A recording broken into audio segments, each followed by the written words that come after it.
Kak, bisa jelasin perbedaan AJB dan PPJB? Aku udah KPR dari 2019, sampai sekarang belum pegang sertifikat atas namaku. Cek ke bank katanya developer udah kabur.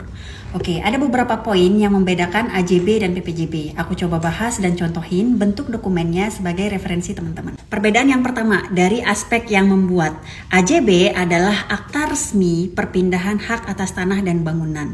Sehingga yang bisa membuat AJB itu hanya PPAT atau pejabat pembuat akta tanah, tidak bisa dibuat oleh notaris. Makanya kalau teman-teman lihat contoh AJB ini, di atasnya langsung siapa PPAT yang mengeluarkan, bahkan lengkap dengan SK pengangkatan PPAT-nya. Sementara kalau PPJB itu boleh dibuat notaris, tidak harus PPAT, karena PPJB ini bukan akta yang memindahkan hak, tapi sifatnya janji jual beli di masa depan. Misal contohnya di dokumen ini, perjanjian pengikatan jual beli oleh notaris XXX di Kabupaten XXX.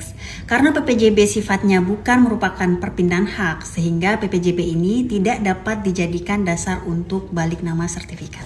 Perbedaan yang kedua bisa dari sertifikat objek jual belinya. Kalau dalam AJB itu sudah jelas objek jual beli yang ditransaksikan termasuk nomor sertifikatnya. Dan dalam pasal perjanjiannya sudah diterangkan bahwa pihak pertama dengan ini menjual dan pihak kedua dengan ini membeli rumah dengan sertifikat nomor XXX. Sementara kalau dalam PPJB itu bahasanya adalah pihak pertama dengan ini berjanji menjual dan pihak kedua dengan ini berjanji membeli rumah yang merupakan bagian dari sertifikat nomor XXX. Nah, dan kalau bahasanya seperti itu menunjukkan bahwa sertifikatnya masih induk. Dan kadang dalam beberapa PPJB juga dijelaskan kenapa AJB belum bisa dilakukan. Bisa jadi karena proses pemecahan sertifikat, atau belum dicek keabsahan sertifikatnya, ataupun karena alasan administratif. Dan ini aku nyontohin dari PPJB yang jelas perjanjiannya. Karena aku pernah nemu case transaksi jual beli properti di mana pembeli hanya memegang PJB atau perjanjian jual beli aja, bukan PPJB, dan itu tidak dilakukan di depan notaris. Perbedaan lainnya, kalau dalam AJB setelah dilakukan bahwa rumah tersebut sudah sepenuhnya milik pembeli dan pihak penjual menjamin bahwa rumah tidak dalam sitaan,